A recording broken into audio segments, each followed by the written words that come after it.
Hello everyone, मैं मिथुन सिंह स्वागत करता हूं आप सभी का। आशा करता हूं आप सभी बहुत अच्छे होंगे। झारखंड सहायक आचार्य 26,000 की जो भर्ती आई है, इसके लिए एक खबर आपके साथ में लेकर आया हूं, साझा कर रहा हूं इस खबर को। देखिए, जिन लोगों ने पहले फॉर्म अप्लाई कर लिया है, अगर उन्होंने ये गलती करी है तो उनको फिर से फॉर्म अप्लाई कर ही देना चाहिए, और अगर आपने गलती नहीं करी है तो कोई बात नहीं है। तो मैं आपको बता दूं, देखो, झारखंड सहायक आचार्य तो भर्ती जो आई हुई है, इसके लिए जो पेपर 1 और पेपर 2 है, आपको पता है कि ग्रेजुएट यानी कि 6 to 8 के लिए 4 पेपर देने होंगे, और आपका जो 1 to 5 है उसके लिए अलग से पेपर आपको देना होगा। जिन लोगों ने डीएलएड कर रखा है वो दोनों पेपर भर सकते हैं, 6 to 8 भी और 1 to 5 भी। बहुत सारे लोगों ने इसे अप्लाई भी किया है। जिन लोगों ने नहीं किया है, फॉर्म एडिट करके अभी भी अप्लाई आप कर सकते हो।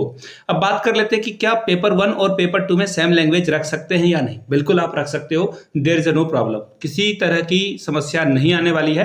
पेपर 1 में भी आप वही लैंग्वेज रख सकते हो जो आपने पेपर 2 में रखा है, यानी कि दोनों पेपर में आप सेम लैंग्वेज रख सकते हो। चलिए, ये तो पहली डाउट क्लियर हो गई। अब जो मैंने यहाँ पे लिखा है फॉर्म रिजेक्ट होगा, ठीक कर लो, इसका क्या मतलब है, क्या तात्पर्य है इसका। तो देखिए, जैसा कि मैंने पहले भी आप लोगों को बताया कि क्लास 10th में जो आपका पेपर है, अगर आप नोटिफिकेशन देखोगे, ऐसा इन्होंने कहीं कंपलसरी नहीं रखा है, लेकिन आमतौर पर जो आपने क्लास 10th में पढ़ाई करी है वही आपका पेपर 1 होना चाहिए। क्लास 10th में जो लैंग्वेज होते हैं, सब्सिडरी वगैरह में भी अगर आपका लैंग्वेज पेपर है, जैसे कि मेरा हिंदी, इंग्लिश, संस्कृत तीनों लैंग्वेज पेपर था, तो मैंने हिंदी ही चूज किया है। आपका हो सकता है कि आपने उर्दू रखा हो, तो आप उर्दू को लेकर आगे जा सकते हो। 10th में एटलीस्ट, चाहे वो सब्सिडरी पेपर हो या फिर एक्स्ट्रा पेपर हो या फिर मेन पेपर हो, कोई फर्क नहीं पड़ता है, आपको वो लेना ही पड़ेगा। एक पेपर आप 10th से ले लो, अगर दिक्कत है तो आप एडिट कर लीजिए। अगर आपने नहीं लिया 10th के अकॉर्डिंग तो आप उसे ठीक कर लीजिए। और आपको पता ही है पेपर 1 सिर्फ और सिर्फ क्या है, क्वालिफाइंग नेचर का है। आप इसमें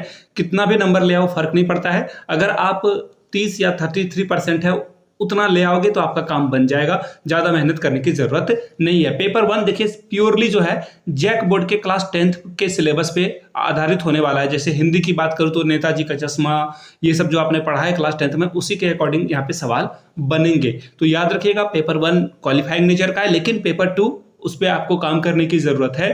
पेपर 2 एक्चुअली क्या है, ये स्कोरिंग सब्जेक्ट है। मेरी तरफ से आप लोगों को सलाह रहेगी, आप लोग रीजनल लैंग्वेज को ही चुने, जैसे कि क्षेत्रीय भाषा, खोटा, पंचपरगनिया, नागपुरी। ऐसा मैं क्यों कह रहा हूं, क्योंकि इनकी कहानियां बहुत ही सिंपल है। इनकी कहानियां जो है बहुत ही सिंपल है और आप इसे आसानी से पढ़ सकते हो और बहुत अच्छा स्कोर कर सकते हो। और हम लोग जल्द ही लॉन्च करने वाले हैं टेस्ट सीरीज, जिससे आप पेपर 1, पेपर 2 और पेपर 3, पेपर 1 आपको एज अ जो कॉम्प्लीमेंट्री है वो दे दिया जाएगा, पेपर 2 और पेपर 3 के पैसे देने, पेपर 1 आपको फ्री ऑफ कॉस्ट अवेलेबल कराया जाएगा। हम लोग काम कर रहे हैं इस पे, और सूनर और लेटर, बहुत जल्द जो हम लोग इस पे काम करेंगे।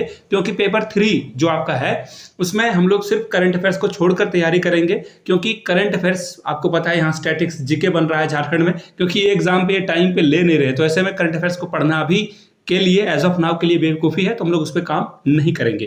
तो ये वीडियो उसी के रिगार्डिंग थी कि फॉर्म आपका रिजेक्ट हो सकता है, तो प्लीज क्लास 10th में जो आपने पढ़ा है पेपर 1 आपके उसी के अकॉर्डिंग होना चाहिए। मेरी ये सलाह है, आप कर लो। और जो ज़्यादा होशियार हैं वो नहीं कर सकते हैं, आपकी मर्जी। फॉर्म 1 में जो पहले फॉर्म जिन लोगों ने भर रखा है, कोई छोटी सी भी गलती, एरर हो गई है तो फिर से रजिस्टर करा ले।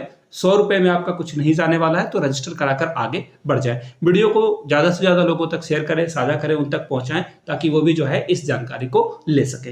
वीडियो को यहां तक देखने के लिए आप सभी का बहुत बहुत शुक्रिया। Have a good day.